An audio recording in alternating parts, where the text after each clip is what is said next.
Our text this afternoon comes from Matthew 5.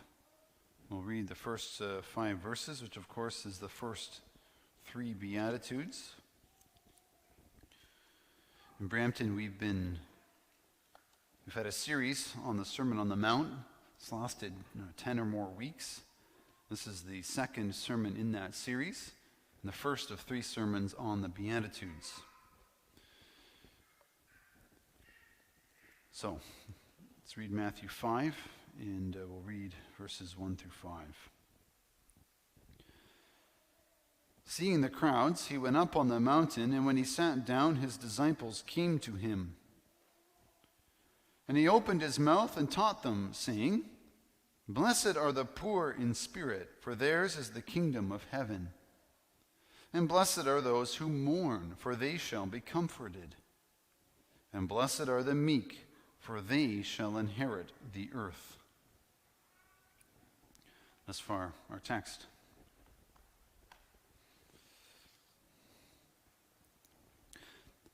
Brothers and sisters, in the first chapters of Matthew's Gospel, if you're reading it for the first time, you begin to see Jesus Christ. And Jesus Christ has entered this world, and he begins his ministry. And as he begins his ministry, Jesus comes and he has a message. We read the message in Matthew 4, verse 17. It says, "Repent, for the kingdom of heaven has come near." Repent, for the kingdom of heaven, or in the ESV, is at hand. And after Jesus announces his message, the message he's come to bring, we then see that he calls his disciples to follow him and to learn his teaching. And then in Matthew 5, in our chapter, Jesus sits down on a hillside and he begins to teach his disciples and also a few others with them. And this is going to be Jesus' inaugural sermon. This is going to be the beginning of his teaching on what it means to follow Jesus and to belong to the kingdom of heaven. What does it mean to belong to God? What is that? But he begins his sermon, his long Sermon on the Mount, with 8 peculiar sayings. What we call the Beatitudes, which means the utmost blessings. And if we're really honest with ourselves, especially as North Americans, these sayings are somewhat puzzling, aren't they? And I would argue that they're puzzling for 2 main reasons. First, we're not sure what he means by blessed. How is this word used? The sayings don't always logically connect for us. And secondly, the Beatitudes are puzzling for us because they describe things that we don't consider a blessing. I mean, who wants to be poor in spirit? It's not my natural inclination. And so, as we begin the Beatitudes, I want to work through these 2 things that puzzle us before we enter the Beatitudes proper. We'll start with the first one. Why does Jesus say, "Blessed are"? How does that work? And it's true, the English word for blessed doesn't necessarily capture this as easy as the Greek would. In English, we use the word blessed in one of 2 ways. We use the word to bless someone is to wish good upon them. But there's a second use that we use, and that's to describe someone who has what's good. Oh, that person is blessed. They possess the good life or something good. And when Jesus is using the blessed in the Beatitudes, he's using the second meaning. When Jesus is saying, whoever has these qualities, these things, they've found what's good. What they have is good in God's eyes. We could say it this way. If God posted a social media post and had hashtag blessed at the top of it, the Beatitudes would be that post. Right? Instead of this is what we do. We post a picture on Facebook. Maybe we're at a sunset on the top of a mountain, or we're at our favorite resort in the Caribbean. We post a picture and we say, blessed. The Beatitudes are what Jesus would consider the truly blessed situation for someone.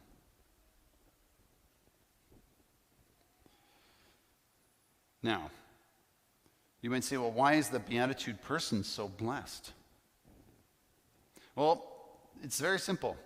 The person who possesses the Beatitudes in their heart, in their character, in their disposition as a person, that person has experienced what God considers as a truly good thing, the best thing even. In fact, if nothing else, the Beatitudes are a description of Jesus' heart. And therefore, by definition, they are a description of what your heart will look like if it becomes more and more like Jesus' heart. In fact, on Easter Sunday, we could say it this way. The Beatitudes are a description of the resurrected heart. They're a description of the person who has a heart that has been raised from the deadness of sin. This is the kind of things that will spill out of that heart. The new man, so to speak, versus the old man, which is the opposite of the Beatitudes. Which brings us to the second introductory issue that I wanted to talk about. Why are the Beatitudes called a blessing if the things they describe don't sound like a blessing? Well, the thing you need to realize, brothers and sisters, is that the Beatitudes are profoundly countercultural, and they're profoundly at odds with the natural inclinations of all of your hearts. No human being in their mind without God wants the Beatitudes. The Beatitudes are the opposite of the sinful human heart, and therefore they describe Jesus' heart. And they are only attainable if heaven enters the human heart. So we talk about the kingdom of heaven. And the kingdom of heaven, when it enters the human heart, will begin to show Beatitudes. And now, in order to provide us with a little bit of perspective on that issue, I'd like to read you a list of what I would call secular Beatitudes. I'll read them to you. You can see if we can help us understand the Beatitudes. Here's the list. Blessed are the positive thinkers, because they don't need comfort. Blessed are the assertive, for they get what they want. Blessed are those who hunger for recognition and fame, because they get noticed. Blessed are those who seek pleasure, for they have a good time. Blessed are those who win, because winners write history and accomplish much. Blessed are the popular, because everybody loves them. Blessed are the free, for they have control over their destiny. This is what our culture says the good life is. This is what our culture wants to put #blessed over someone's life. Positive thinking, assertiveness, winning, popularity, seeking pleasure and comfort. And the Beatitudes are the opposite. So now keep this in mind as we walk through the Beatitudes, and we'll start with the first. We'll start with the first one, which we read in verse 3. Blessed are the poor in spirit, for theirs is the kingdom of heaven. What is Jesus saying? Well, the word for poor here, brothers and sisters, refers to someone who has nothing. Materially destitute, not a cent. And so we could say in this beatitude, blessed are the spiritually bankrupt. If there was money with which you could buy spiritual things, you don't have a cent. Blessed are the spiritual panhandlers. what pew I sit in, what church I go to, what feelings or experiences I may have had in my life, my Hail Marys, how often I go to Mass, what obedience I think I've had in my life so far, how much better I might be than a different person. Nothing means nothing, not worth a thing with God. In fact, in Philippians 3, the Apostle Paul has a word for things that we use to earn God's favor. He calls them manure. Whatever were gains to me, I now consider loss for the sake of Christ. I consider them garbage, refuse. We are spiritually bankrupt. And whatever money we think we have to purchase things of God is worthless. It's worse than worthless. Let me illustrate this for a second. What's really being said here? I once saw a documentary about a deep-sea diver. The diver was connected to a mothership through an umbilical cord. This umbilical cord provided him with air and with power and everything else he needed, with communications. But in the documentary, the ship had a computer failure and began to drift in the ocean. And as it drifted away, the diver was trapped on the sea floor on a platform. And as the ship began to tug on him, the umbilical cord snapped. The diver was trapped at the bottom of the ocean, and he only had enough oxygen for 5 minutes in a reserve tank. And a deep-sea diver cannot rise to the surface. It takes a long time to safely rise to the surface as a deep-sea diver. This guy was stuck. He had nothing, and due to the extreme cold, he quickly lost consciousness and would have died. He had 5 minutes of air to live. Now, he did live in the documentary. That's not the point. The point is, that's you. That is us. Us humans are deep-sea divers at the bottom of the ocean with 70 years to breathe air. We are severed from the umbilical cord of grace and any relationship with God. And when you're at the bottom of the ocean and you have 5 minutes of air, what should be on your head? Or what should you be thinking about? The point is, there's two things. One, the only thing that matters is rescue. And number two, there's absolutely nothing you can do to be rescued. And whatever things you had in your previous life, how big your bank account was, what family you were a part of, it's all worthless when you're at the bottom of the ocean and you need your 6 minutes of air. And so when you're at the bottom of the ocean, rescue should be your obsession. And Jesus is saying in this beatitude, blessed are you if you figure that out. Blessed are you if you look at yourself and say, I am poor in spirit. I need rescue from God. You might say, well, why is that so blessed? Why is it so blessed to recognize what an awful person I am? How is that a blessing? Well, Jesus says, if you recognize this, then you've entered the kingdom of heaven. What does it say? For theirs is the kingdom of heaven.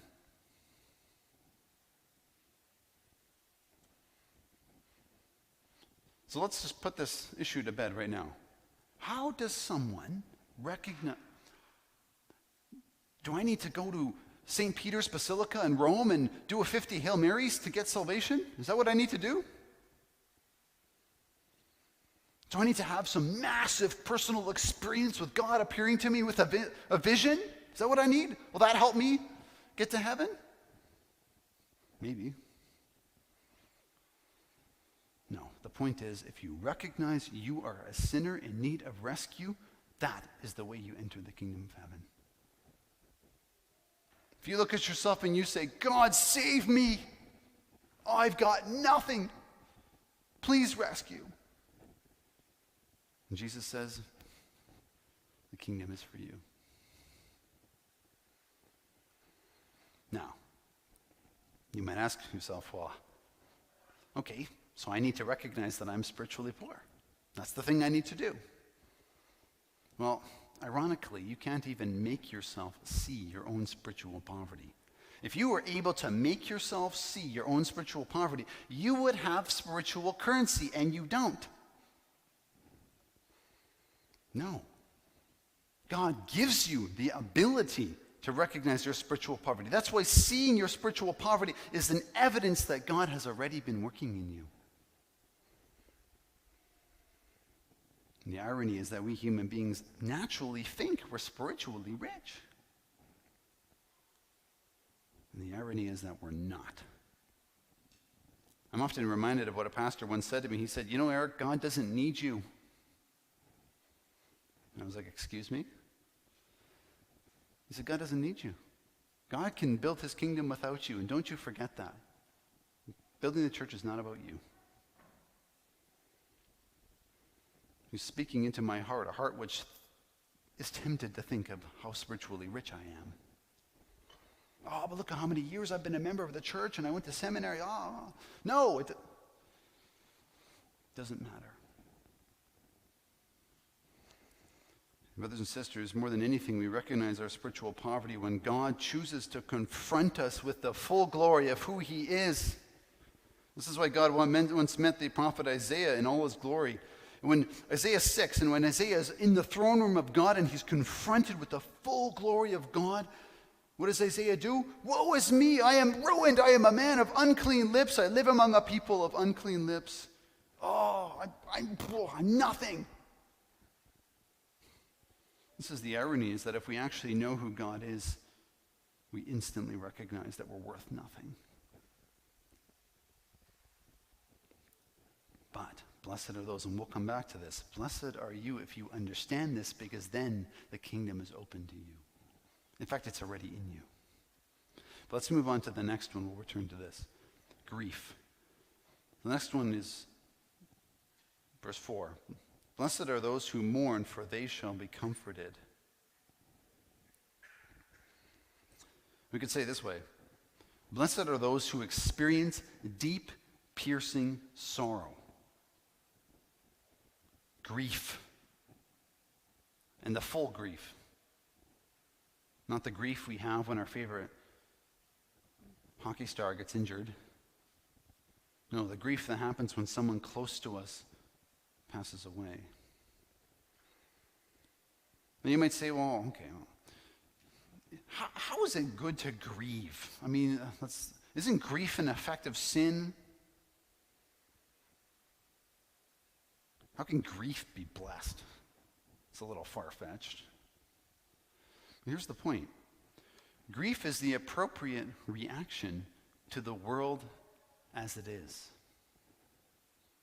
If you honestly look at this world and you honestly view what happens in this world, if you walk through the Richmond Hill and you look behind the closed doors and what's happening in people's houses, more often than we like to admit, grief has got to be your reaction. The facts, brothers and sisters, are that we are pretty repugnant people, us human beings. Our sin separates us from God and convinces us that we don't need him. It destroys joy and fills us with shame and guilt and wrecks relationships, and abuse, violence, and oppression is unfortunately the norm in too many places. Our family and friends are all getting sick and dying. Those who are elderly among us will know what this is like. And suddenly you're the only one left among your friends. And Jesus says, if you know me, Jesus says, if you saw me, you see my resurrected body, if you saw me rise from the dead, and you see what I'm doing and what I'm bringing to this world, if you've seen the height of the good, then the bad has got to change you. It's got to touch you. It's got to destroy you. And Jesus says an honest view of reality will lead you to weep just as I wept in Lazarus' tomb. Because yes, Jesus grieves the sin in this world too. He's not impervious to it. And it reminds me of when I served as staff at a summer camp for teenagers, not Campfire, a different one. And at this particular camp, every Wednesday we would have 2 fires. One fire would be for the teenage boys in high school, and the other one would be for the teenage girls. And the topic for this campfire every year on Wednesday, every week, was pornography and lust. And each person at the fire, and there would be 35 people or so, the whole night was basically us going around the fire, and every person would report on how they were doing in the past year. And the reality was, very few were doing well, if any.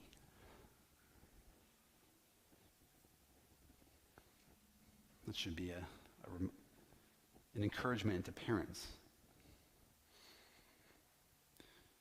And that you'd have to ask, so what's the dominant emotion of a fire like that? What are people feeling? And you would think guilt, yeah. People feel guilty, angry sometimes. But the dominant emotion was sorrow. In fact, weeping. Here you had 35 grown men, or not quite, weeping for 3 hours. They were weeping at the shame. They were weeping at the damage that this was doing to their wives, to their girlfriends, and to the future woman in their lives. When they actually looked at what they were doing and what it was doing to them, weeping is the only legitimate response.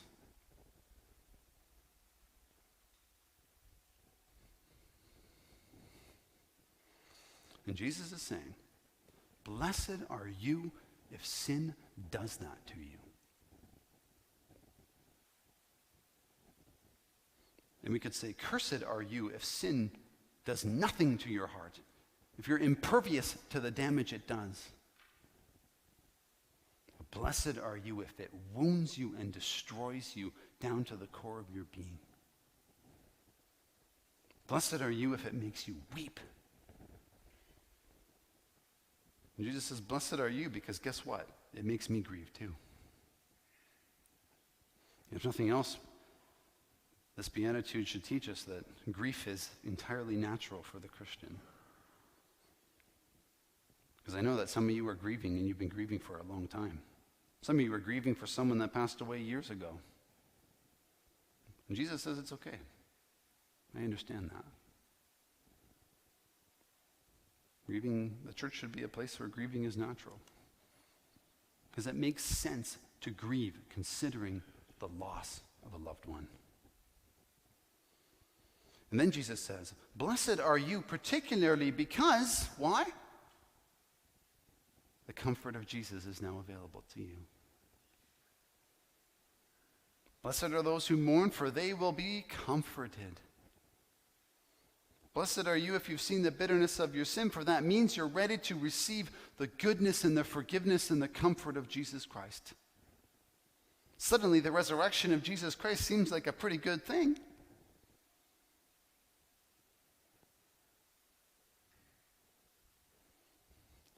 Blessed are you because you've come face to face with the height of the good. We could say this too. Feeling the absence of God means you already have God. Now you might say, well, isn't the Christian supposed to be joyful? I mean, really, are we supposed to walk around with downcast faces, being miserable all the time? Christians have done that in the history. It doesn't make any sense because one of the fruits of the Spirit is joy. The point is this. The point is that Christian joy can only be obtained through grief. It's a little bit like going to the doctor. If you go to the doctor is not doing his job if he only gives you painkillers. No, the doctor's job is to get to the root of the pain in your life and fix the actual problem. And that is exactly what Jesus is doing in your life. Jesus wants you to face your sin and deal with it, and he wants to root it out. And that involves grief. And once you deal with your sin and you begin to work with it and you face it, then Jesus fills you with the joy of beginning to defeat that sin. And the fact that that sin does not own you anymore. His comfort comes through dealing with sin, not in spite of it.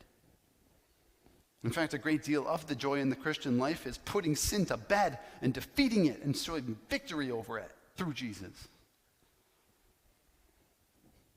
And so those who do that will experience joy. And Resurrection Sunday will be this wonderful day of joy because it means that your sin will not destroy you. But yes, in this life, grief will stalk your joy all the time. It's only when we leave this life that our joy becomes permanent.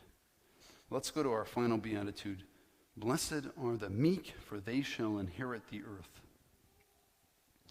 This beatitude is frequently misunderstood. The key thing to realize here is that meek does not mean weak or spineless. The Christian is not a spineless person. We know this because Jesus describes himself as meek, and he was not spineless.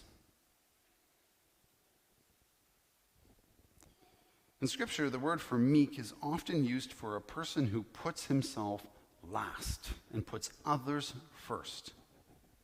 A loving person, essentially. And it's beyond that. This is a person who puts himself last, who considers himself the least of people, and therefore is a person who has a calm disposition, a peaceful disposition. One commentator says it like this. He says, this person has a controlled desire to see another's interests advance before his own, therefore walks through life with a peaceful, calm disposition. Now, it's still a bit complicated. Let's use an illustration of children. If you have children like mine, you all know what happens when you open a box of candy. Let's say your children are playing nicely. You bring out a box of candy, and you decide to give your children one candy each. Now, if they're like my children, they usually eat the one candy, and then within a millisecond, they ask for the second. And then if you say no to giving them the second candy, they lose their minds and become very emotional. And this is a remarkable thing if you think about it. 5 minutes earlier, the children were completely content to have no candy. But then you showed them a box of candy, and now they're dissatisfied with one. And they feel that they need to have the whole box. And when you don't give them the box, their emotions become turbulent. And the point is this. Their emotions respond to the beliefs they hold in their heart. Mentally, they believe that they deserve more, and therefore their emotions become turbulent when they don't receive the believed thing that they think. The meek person is the opposite of those children. Unlike a child, a meek person would be thrilled that he or she received even one candy. And because of that, this is a person who's incredibly grateful for what they get. And they're calm, they're patient, they're humble. Martin Lloyd-Jones, the great preacher, said it this way. He said, look, the man who is truly meek is the one who is truly amazed that God and man can think of him as well as they do.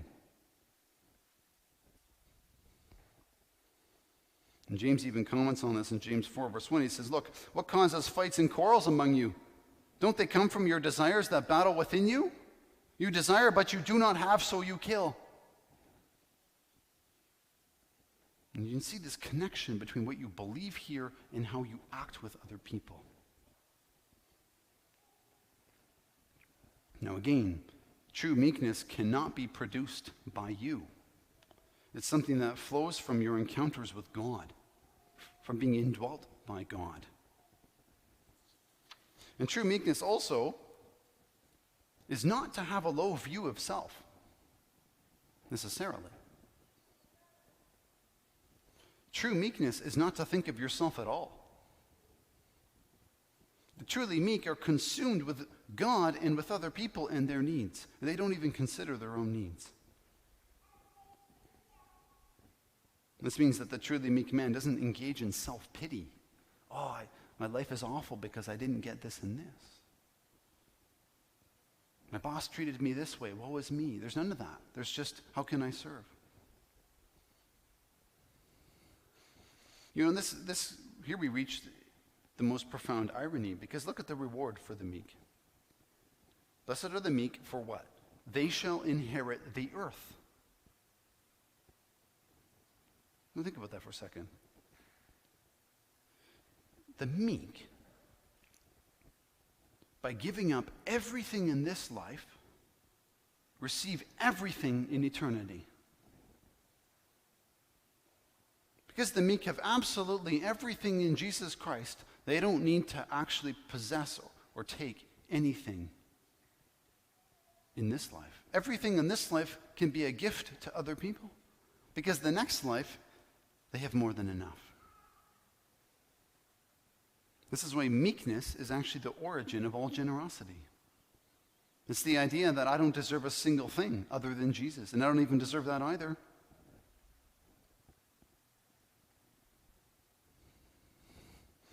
The irony is that our entire economic system in this country and in the Western world is built on the opposite of being meek. It's built on greed.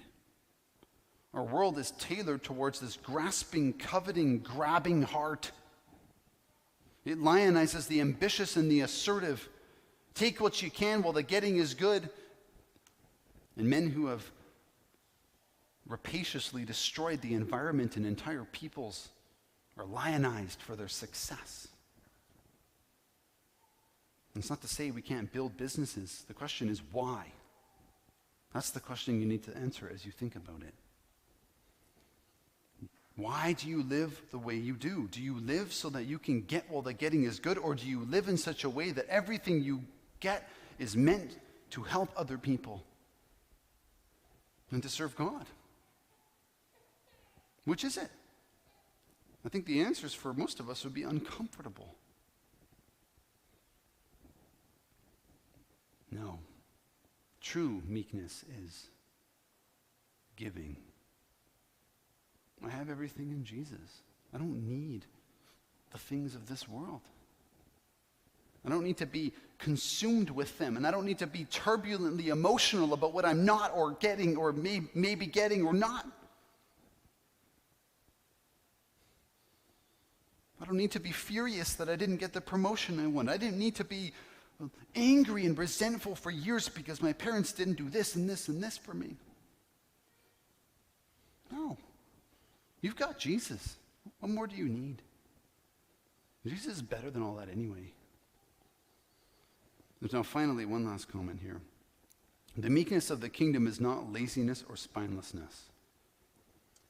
In fact, by now it should be clear to you that being truly meek requires enormous strength. And being meek is no excuse to stop sin in yourself or others.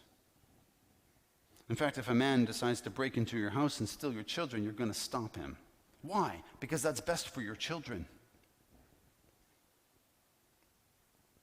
If he comes in to steal your watch, well, it might be different.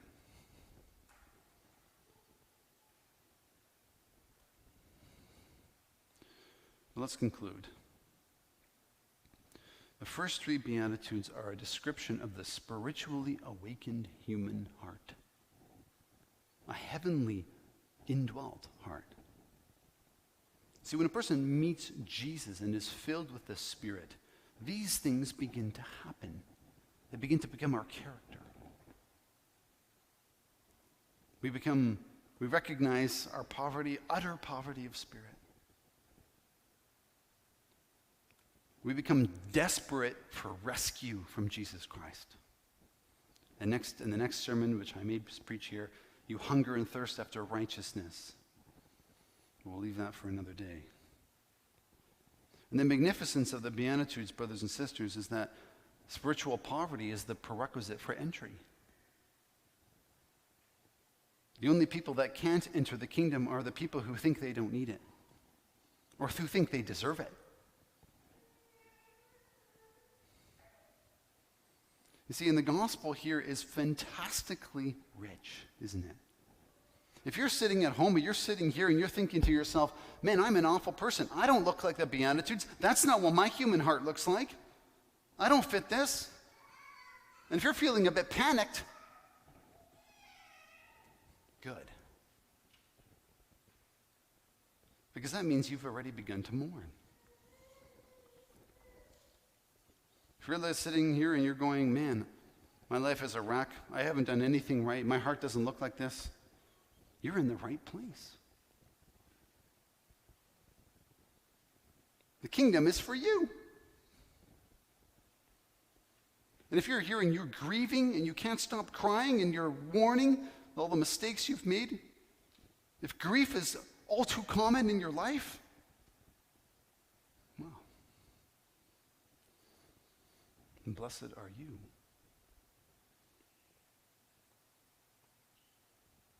You see, this is the point. If it was any other way than this, brothers and sisters, you and I would be lost. The point is that Jesus has done it all. And even what resurrection life lives in you, he's doing that too. And so wherever you are in this spiritual journey, that's where he wants you to be.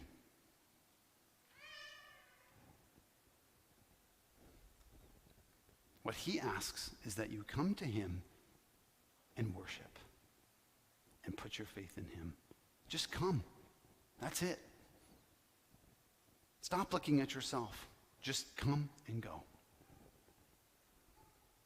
And then, here's the utmost miracle. Jesus says that he is meek. Matthew 11, verse 29. I am meek, my yoke is light, my burden is easy. So what is Jesus doing for you then? That means that Jesus exists, his entire being exists to serve you, to love you, and to shower grace upon you. That's who he is. That means that Jesus' whole being is selfless. He doesn't spend time going, how can I glorify myself? And he spends all of his time going, how can I bless my people? Oh, I see this person suffering. How can I comfort her or him? And so when there's pain involved in living the Beatitudes, it's not him. The pain you experience is not Jesus created. No, Jesus is trying to free you from the pain you experience. His way is the way of rest and peace and beauty and light burden. So brothers and sisters, the choice today is the same as it always is.